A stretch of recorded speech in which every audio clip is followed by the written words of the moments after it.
إن الحمد لله نحمده ونستعينه ونستغفره ونعوذ بالله من شرور أنفسنا ومن سيئات أعمالنا من يهده الله فلا مضل له ومن يضلله فلا هادي له وأشهد أن لا إله إلا الله وحده لا شريك له وأشهد أن محمدا عبده ورسوله أرسله بالهدى ودين الحق ليظهره على الدين كله ولو كره المشركون اللهم صل على محمد وعلى آل محمد كما صليت على إبراهيم وعلى آل إبراهيم وبارك على محمد وعلى آل محمد كما باركت على إبراهيم وعلى آل إبراهيم في العالمين إنك حميد مجيد واعتصموا بالكتاب والسنة فإن خير الكلام كلام الله وخير سنن محمد مصطفى صلى الله عليه وسلم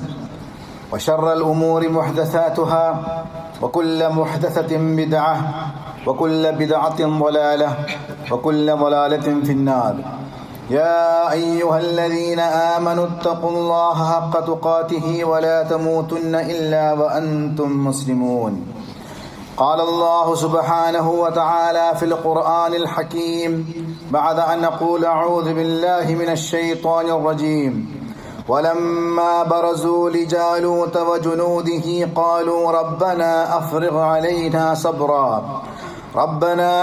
علينا صبرا وثبت أقدامنا وانصرنا على القوم الكافرين صدق الله العظيم.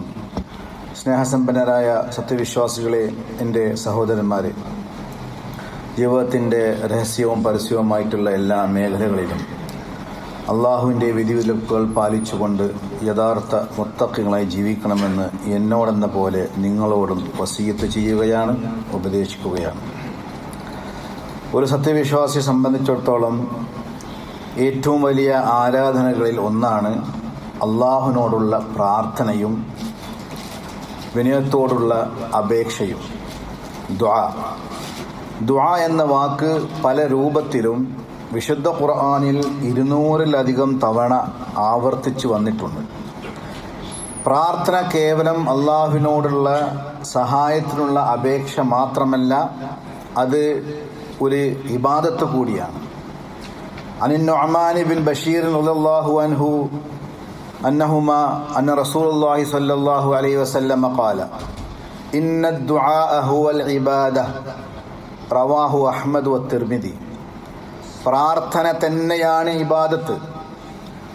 പ്രാർത്ഥനയെ ആരാധനയായി കാണുന്നതിനെ ശരിവെക്കുന്ന നിരവധി ഖുർആനിൻ്റെ ആയത്തുകൾ നമുക്ക് കാണാൻ സാധിക്കും.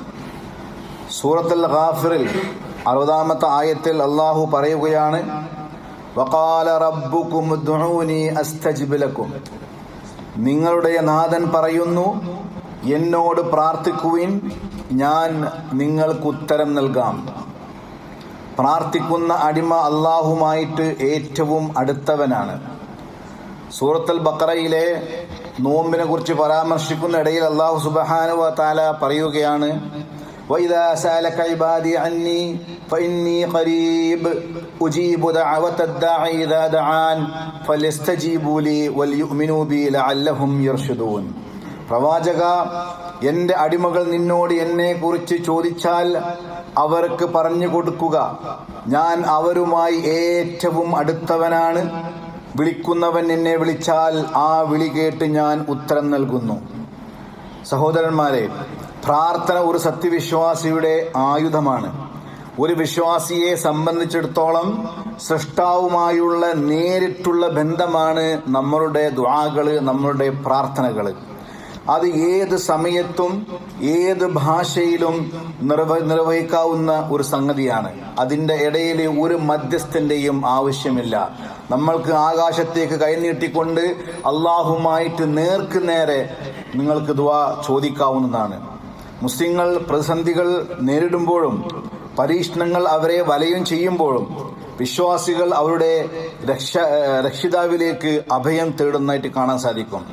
പ്രാർത്ഥനയിലൂടെ അള്ളാഹുവിനോട് സഹായം തേടുകയും ശത്രുക്കൾക്കെതിരെ അവനിൽ അഭയം പ്രാപിക്കുകയും ചെയ്യുന്നത് പ്രവാചകന്മാരുടെ ചര്യയാണ്. താലൂത്തിനെയും കൂടെയുള്ളവരെയും കുറിച്ച് അള്ളാഹു ഖുർആനിൽ ഇപ്രകാരം പറയുകയാണ്: വലമ്മാ ബറസൂ ലിജാലൂത വജുനൂദിഹി ഖാലൂ റബ്ബനാ അഫ്രിഗ് അലൈനാ സബ്റാ വസബ്ബിത് അഖ്ദാമനാ വൻസുർനാ അലൽ ഖൗമിൽ കാഫിരീൻ. അവർ ജാലൂത്തിനും അവന്റെ സൈന്യങ്ങൾക്കും എതിരെ രംഗത്തിറങ്ങിയപ്പോൾ ഇപ്രകാരം പ്രാർത്ഥിച്ചു: ഞങ്ങളുടെ നാഥ, ഞങ്ങളുടെ മേൽ നീ ക്ഷമ ചൊരിയുകയും ഞങ്ങളുടെ പാദങ്ങളെ നീ ഉറപ്പിച്ചു നിൽക്കുകയും സത്യനിഷേധികളായ ജനങ്ങൾക്കെതിരെ ഞങ്ങളെ സഹായിക്കുകയും ചെയ്യണമേ. സൂറത്തുൽ ബഖറയിലെ 250 ആയത്ത്. നബി സല്ലല്ലാഹു അലൈഹി വസല്ലമയും ഇപ്രകാരം തന്നെയായിരുന്നു ചെയ്തിരുന്നത്. ബദർ യുദ്ധ ദിവസം മുശ്രിക്കുകൾ 1000-ലേറെ, തന്റെ അനുചരന്മാരാകട്ടെ 319. ഇത് കണ്ടപ്പോൾ റസൂലുള്ളാഹി സ്വല്ലല്ലാഹു അലൈഹി വസല്ലം ഖിബലക്ക് തിരിഞ്ഞു നിന്ന് കൈകൾ ഉയർത്തി തന്റെ രക്ഷിതാവിനോട് വിളിച്ച് പ്രാർത്ഥിക്കുന്ന രംഗത്തെക്കുറിച്ച് പറയുന്നുണ്ട്. അല്ലാഹുമ്മ അൻജിസ് ലീ മാ വഅദ്തനി, അല്ലാഹുമ്മ ഇന്നക ഇൻ തുഹ്ലിക ഹാദിഹിൽ ഇസാബത മിൻ അഹ്ലിൽ ഇസ്ലാം ഫലാ തുഅബദു ഫിൽ അർളി അബദാ. അല്ലാഹുവേ, നീ എനിക്ക് നൽകിയ വാഗ്ദാനം നീ നിറവേറ്റണമേ. ഈ ചെറിയ മുസ്ലിം സംഘം നശിപ്പിക്കപ്പെട്ടാൽ ഭൂമിയിൽ നീ ആരാധിക്കപ്പെടുവാൻ ആരുമുണ്ടാകുകയില്ല, നിന്നെ ആരാധിക്കാൻ ഈ ഭൂലോകത്ത് പിന്നെ ആരെയും കാണുകയില്ല എന്ന് റസൂലുള്ളാഹി സ്വല്ലല്ലാഹു അലൈഹി വസല്ലം കൈകൾ ഉയർത്തിക്കൊണ്ട് പ്രാർത്ഥിച്ച സന്ദർഭത്തിൽ പുതപ്പ് തോളിൽ നിന്നും വീണു പോകുന്നതായിട്ട് കാണാം.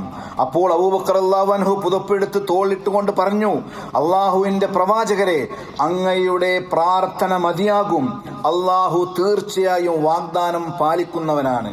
അപ്പോൾ അല്ലാഹു സുബ്ഹാനഹു വ തആല സൂറത്തുൽ അൻഫാലിലെ 9-ാമത്തെ ആയത്ത് അവതരിപ്പിച്ചുകൊണ്ട് പറയുകയാണ്: വഇദ് തസ്തഗീസൂന റബ്ബക്കും ഫസ്തജാബ ലക്കും അന്നി മുമദ്ദുകും ബിഅൽഫിൻ മിനൽ മലായികതി മുർദിഫീൻ.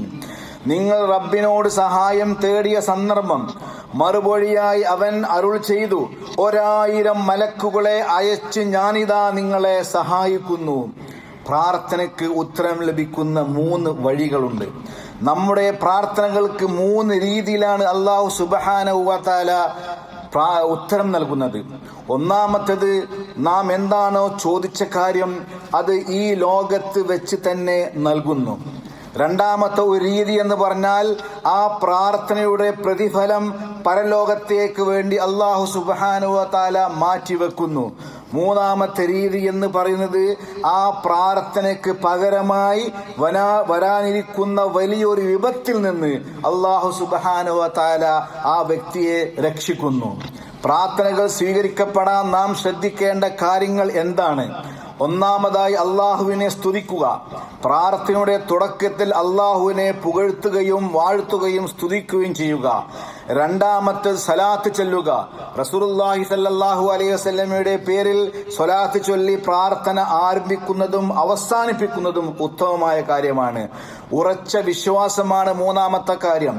അള്ളാഹു തീർച്ചയായും ഉത്തരം നൽകുമെന്ന പൂർണ്ണ വിശ്വാസത്തോടെ, അശ്രദ്ധമായ മനസ്സോടെ അല്ലാതെ അള്ളാഹു തീർച്ചയായും കേൾക്കുന്നുണ്ട് എന്ന ഉറച്ച വിശ്വാസത്തോടെ പ്രാർത്ഥിക്കണം. നാലാമത്, ക്ഷമയോടെ കാത്തിരിക്കുക.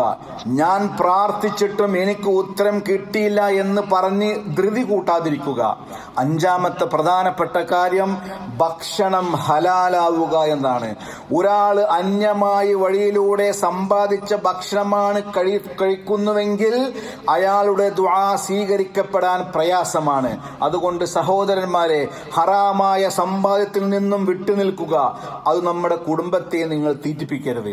വിശുദ്ധ ഖുർആൻ പ്രവാചകന്മാരുടെ വ്യത്യസ്ത രൂപത്തിലുള്ള പ്രാർത്ഥനകളെ നമുക്ക് പരിചയപ്പെടുത്തുന്നുണ്ട്. എനിക്ക് അതിൽ ഏറ്റവും ശ്രദ്ധേയമായി തോന്നിയ പ്രാർത്ഥന ഇബ്രാഹിം അലൈഹിസ്സലാമിന്റെ പ്രാർത്ഥനയാണ്. ഇബ്രാഹിം നബി അള്ളാഹു പല രൂപത്തിൽ പരീക്ഷയായിട്ട് കാണാൻ സാധിക്കും. അല്ലാഹു സുബ്ഹാനഹു വ തആല പ്രവാചകൻ ഇബ്രാഹിം അലൈഹിസ്സലാമിനെ പല വചനങ്ങളാൽ പരീക്ഷപ്പോൾ അതെല്ലാം മനോഹരമായി കൊണ്ട് ഇബ്രാഹിം അലൈഹിസ്സലാം തരണം ചെയ്തു, അത് വിജയിച്ചു. ആ സന്ദർഭത്തിൽ അല്ലാഹു സുബ്ഹാനഹു വ തആല പറയുകയാണ്: ഖാല ഇന്നി ജാഇലുക ലിന്നാസി ഇമാമാ. ഇബ്രാഹിമേ, ഞാനിതാ താങ്കളെ ഈ ജനത്തിനെ ഒരു ഇമാമായി നിശ്ചയിക്കുന്നു, ഒരു നേതാവായി നിശ്ചയിക്കുന്നു. ആ സന്ദർഭത്തിൽ ഇബ്രാഹിം അലൈഹിസ്സലാം അള്ളാഹുവിനോട് ചോദിക്കുന്ന ഒരു രംഗമുണ്ട്. ഖാല വമിൻ ദുർരിയതി, പടച്ചോനെ എന്റെ ഈ സമൂഹത്തിന് ഇപ്പോൾ അവർക്ക് ദിശാബോധം നൽകാൻ ഒരു നേതാവായിക്കൊണ്ട് ഞാനുണ്ട്. പക്ഷെ റബ്ബേ, ഒരുപാട് കാലങ്ങൾക്ക് ശേഷം എന്റെ പാത പിൻപറ്റി ജീവിക്കുന്ന ഒരു സമൂഹം ഈ ഭൂലോകത്തേക്ക് വരാനുണ്ട്. അവർക്ക് വഴികാട്ടിയായിട്ട് ഒരു നേതാവ് ഉണ്ടാകുമോ? എന്റെ മക്കൾക്ക് റബ്ബേ ആരാണ് വഴി കാണിച്ചു കൊടുക്കുക? അവർക്കൊരു വാഗ്ദാനമുണ്ടോ? ഒരു നേതാവുണ്ടോ എന്ന് അല്ലാഹു സുബ്ഹാനഹു വ തആല ചോദിക്കുന്ന രംഗം കാണാൻ സാധിക്കും. പിന്നീട് ഇബ്രാഹിം അലൈഹിസ്സലാം മറ്റൊരു സന്ദർഭത്തിൽ അള്ളാഹുവിനോട് ചോദിക്കുന്ന ഒരു പ്രാർത്ഥനയാണ്, റബ്ബന ബഅസ് ഫീഹിം റസൂലൻ മിൻഹും യത്ലു അലൈഹിം ആയാതിക വയുഅല്ലിമുഹുൽ കിതാബ വൽ ഹിക്മത വയുസക്കീഹിം ഇന്നക അൻതൽ അസീസുൽ ഹകീം. ഇബ്രാഹിം അലൈഹിസ്സലാം ഇനി വരാനിരിക്കുന്ന ഉമ്മത്തായിട്ടുള്ള നിങ്ങളെയും എനിക്കും വേണ്ടി ഒരു വഴികാട്ടിയായിട്ട് ഒരു മാർഗദർശനം നൽകാൻ വേണ്ടി അല്ലാഹു സുബ്ഹാനഹു വ തആലയോട് ചോദിക്കുന്ന ഒരു ചോദ്യമാണ്, നാഥ പടച്ചവനെ, ഈ ജനത്തിൽ ഇവരിൽ നിന്ന് തന്നെ നിന്റെ വചനങ്ങൾ കേൾപ്പിക്കുകയും വേദവും തത്വജ്ഞാനവും പഠിപ്പിക്കുകയും അവരുടെ ജീവിതം സംസ്കരിക്കുകയും ചെയ്യുന്ന ഒരു പ്രവാചകനെ നിയോഗിക്കണമേ. ആ പ്രാർത്ഥനയുടെ ഫലമാണ് റസൂലുള്ളാഹി സ്വല്ലല്ലാഹു അലൈഹി വസല്ലമയും ആ പ്രവാചകൻ കൊണ്ടുവന്ന വിശുദ്ധ ഖുർആനും. നമ്മൾ മനസ്സിലാക്കേണ്ട ഒരു പ്രധാനപ്പെട്ട സംഗതി, അല്ലാഹു സുബ്ഹാനഹു വ തആല 2600 വർഷങ്ങൾക്ക് ശേഷമാണ് ഇബ്രാഹിം അലൈഹിസ്സലാമിന്റെ പ്രാർത്ഥനയ്ക്ക് ഉത്തരം നൽകിയത് എന്ന്. മറ്റൊരു ശ്രദ്ധേയമായ ഇബ്രാഹിം നബിയുടെ പ്രാർത്ഥന ഖുർആനിൽ പരിചയപ്പെടുത്തുന്നത്, വഇദ് ഖാല ഇബ്രാഹിമു റബ്ബി ജഅൽ ഹാദാ ബലദൻ ആമിനൻ വർസുഖ് അഹ്ലഹു മിനസ് സമറാത്ത് മൻ ആമന മിൻഹും ബില്ലാഹി വൽ യൗമിൽ ആഖിർ. ഇബ്രാഹിം അലൈഹിസ്സലാം പ്രാർത്ഥിക്കുകയാണ്, അതും മക്കയെ നോക്കിക്കൊണ്ട് പ്രാർത്ഥിക്കുകയാണ്, എന്റെ നാഥ, ഈ നാടിനെ നീ ശാന്തി നിറഞ്ഞ നാടാക്കണമേ. ഇതിലെ നിവാസികളിൽ അള്ളാഹുവിലും അന്ത്യനാളിലും വിശ്വസിച്ചവർക്ക് നീ നാനാവിധ ഫലങ്ങൾ അന്നമായി നൽകണമേ. അന്ന് നാം കാണുന്ന മക്ക ഈ രൂപത്തിൽ ആയത് ഇബ്രാഹിം നബിയുടെ പ്രാർത്ഥനയുടെ ഫലമാണ് എന്ന് നമ്മൾ മനസ്സിലാക്കണം. ഒരു വിജനമായ മരുഭൂമിയിൽ സംസം വെള്ളത്തിന്റെ കിണർ ഉണ്ടാവുകയും പല ഭാഗത്ത് നിന്ന് ജനങ്ങൾ മക്കയിലേക്ക് വരികയും അവിടെ താമസമാക്കുകയും പിന്നീട് ജനവാസമുള്ള വലിയ പട്ടണമായി മാറിയത് ഇബ്രാഹിം അലൈഹിസ്സലാമിന്റെ ഈ ദുആയാണ്. ഇത്തരത്തിൽ ഖുർആനിൽ പ്രാർത്ഥനകൾ സ്വീകരിക്കുന്ന ധാരാളം കഥകൾ കാണാൻ സാധിക്കും. എന്നാൽ അള്ളാഹു നേരിട്ട് ഉത്തരം നൽകുന്ന, നേരിട്ട് സ്വീകരിക്കുന്ന അല്ലെങ്കിൽ തള്ളിക്കളയാത്ത ചില പ്രാർത്ഥനകളുണ്ട്. അൻ അബീ ഹുറൈറത ഖാല ഖാല റസൂലുള്ളാഹി സ്വല്ലല്ലാഹു അലൈഹി വസല്ലം സലാസു ദഅവാത്തിൻ മുസ്തജാബാത്തുൻ ലാ ശക്ക ഫീഹിന്ന ദഅവത്തുൽ മദ്ലൂം വദഅവത്തുൽ മുസാഫിർ വദഅവത്തുൽ വാലിദി അലാ വലദിഹി റവാഹു അബൂ ദാവൂദ് വത്തിർമിദി. അബൂ ഹുറൈറ റളിയല്ലാഹു അൻഹു നിവേദനം ചെയ്യുന്നു, അല്ലാഹുവിന്റെ റസൂൽ സല്ലല്ലാഹു അലൈഹി വസല്ലം പറഞ്ഞു, 3 പ്രാർത്ഥനകൾ ഉത്തരം ലഭിക്കുമെന്ന കാര്യത്തിൽ യാതൊരു സംശയവുമില്ല. മർദ്ദന്റെ പ്രാർത്ഥന, യാത്രക്കാരന്റെ പ്രാർത്ഥന, മാതാപിതാക്കൾ മക്കൾക്ക് വേണ്ടി അല്ലെങ്കിൽ മക്കൾക്ക് എതിരെ നടത്തുന്ന പ്രാർത്ഥന.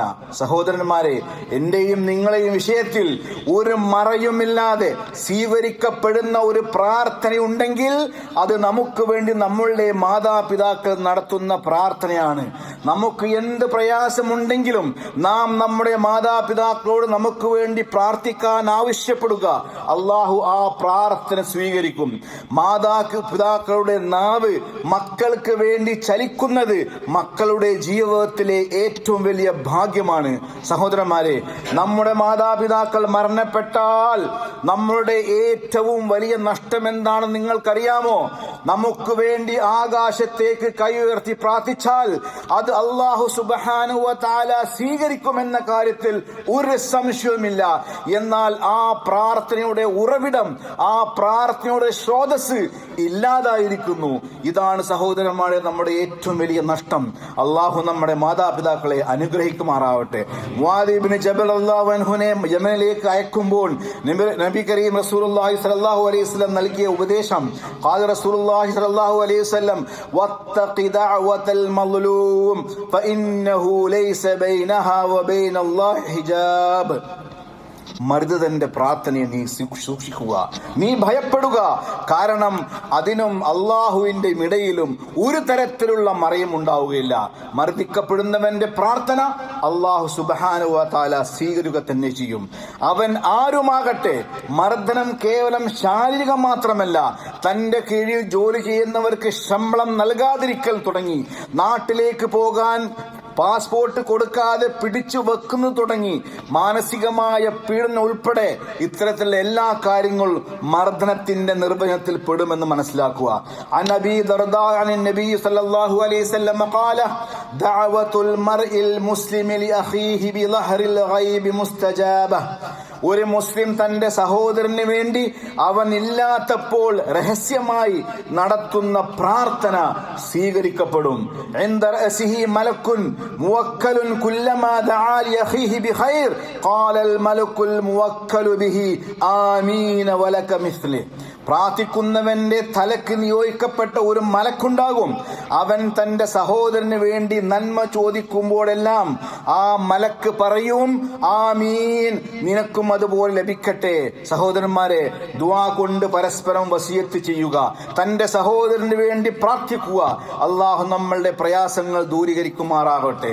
മറ്റൊരു ഹദീസിൽ കാണാൻ സാധിക്കും, ഖാല റസൂലുള്ളാഹി സ്വല്ലല്ലാഹു അലൈഹി വസല്ലം സലാസത്തുൻ ലാ തുറദ്ദു ദഅവതുഹും അസ്സായിമു ഹത്താ യുഫ്തിർ വൽ ഇമാമുൽ ആദിൽ വദഅവത്തുൽ മദ്ലൂം. 3 ആളുകളുടെ പ്രാർത്ഥന തള്ളപ്പെടുകയില്ല.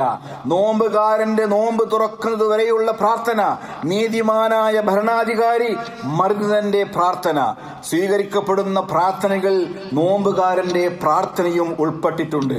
നോമ്പ് റമദാനിൽ മാത്രമല്ല, സുന്നത്ത് നോമ്പുകൾ നമുക്ക് ഒരു ശീലമായി മാറേണ്ടതുണ്ട്. തിങ്കളാഴ്ചയും വ്യാഴാഴ്ചകളിലെ നോമ്പുകൾ അനുഷ്ഠിക്കാൻ നമ്മൾ ശീലിക്കണം, അതിന് നമ്മൾ ശ്രമിക്കണം. നോമ്പുകാരൻ നടത്തുന്ന പ്രാർത്ഥന അല്ലാഹു സുബ്ഹാനഹു വ തആല തള്ളുകയില്ല. മക്കൾ മാതാപിതാക്കൾക്ക് വേണ്ടി നടത്തുന്ന പ്രാർത്ഥന, ദുആ, ഇസ്ലാമിൽ അങ്ങേയറ്റം പ്രതിഫലം അർഹിക്കുന്ന കാര്യമാണ്. മാതാപിതാക്കൾ ജീവിച്ചിരിക്കുമ്പോൾ അവർ മരിച്ചു പോയതിനു ശേഷവും മക്കൾ അവർക്കായി പ്രാർത്ഥിക്കണമെന്ന് ഖുർആനും സുന്നത്തും നമ്മളെ പഠിപ്പിക്കുന്നുണ്ട്. മാതാപിതാക്കൾക്ക് വേണ്ടി പ്രാർത്ഥിക്കേണ്ട രീതി അല്ലാഹു ഖുർആനിലൂടെ നേരിട്ട് പഠിപ്പിച്ചു തരുന്നുണ്ട്. വഖുൽ റബ്ബിർഹംഹുമാ കമാ റബ്ബയാനി സഗീറ. നാഥ, ബാല്യകാലത്ത് അവർ എന്നെ വളർത്തിക്കൊണ്ട് വന്നതുപോലെ നീ അവരോട് കരുണ കാണിക്കണമേ റബ്ബേ. മക്കളുടെ പ്രാർത്ഥന കാരണം മാതാപിതാക്കൾക്ക് സ്വർഗത്തിൽ പദവികൾ ലഭിക്കുമെന്ന് റസൂലുള്ളാഹി സ്വല്ലല്ലാഹു അലൈഹി വസല്ലം പറയുകയാണ്. ഇന്നല്ലാഹ ലയർഫഉ ദറജത ലിൽ അബ്ദി സ്വാലിഹ് ഫിൽ ജന്നതി ഫയഖൂലു യാ റബ്ബി അന്നി ലിഹാദാ.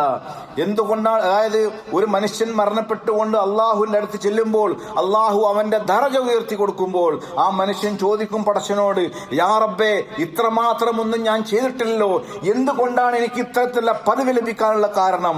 ഫയഖൂൽ ബിസ്തിഗ്ഫാരി വലദിക ലക്. അപ്പോൾ അല്ലാഹു സുബ്ഹാനഹു വ തആല പറയും, നിന്റെ മകൻ നിനക്ക് വേണ്ടി പാപമോചനം ഇസ്തിഗ്ഫാർ എഴുത് കാരണമായിട്ടാണ് നീ ഇപ്പോൾ ഈ സ്വർഗത്തിൽ ഉന്നതമായ പദവി നിനക്ക് ലഭിക്കാനുള്ള കാരണം. സഹോദരന്മാരെ, പ്രാർത്ഥനയ്ക്ക് വലിയ ശക്തിയുണ്ട്. പ്രാർത്ഥന നമ്മുടെ ആയുധമാണ്. നമ്മൾ എപ്പോഴും അള്ളാഹുവിനോട് ദുആ ചെയ്തുകൊണ്ടിരിക്കണം.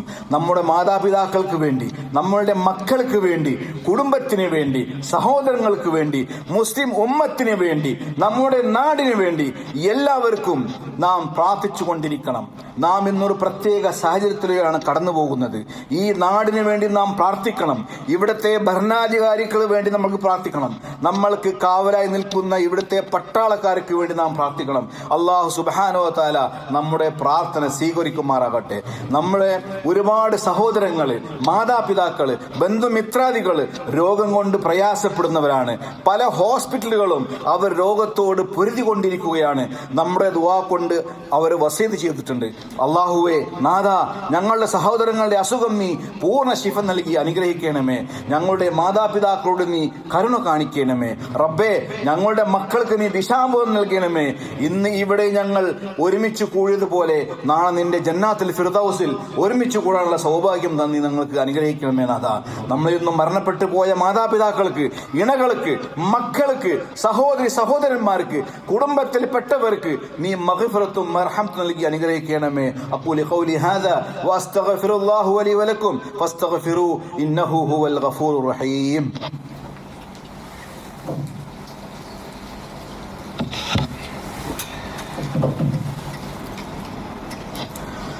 الحمد لله رب العالمين.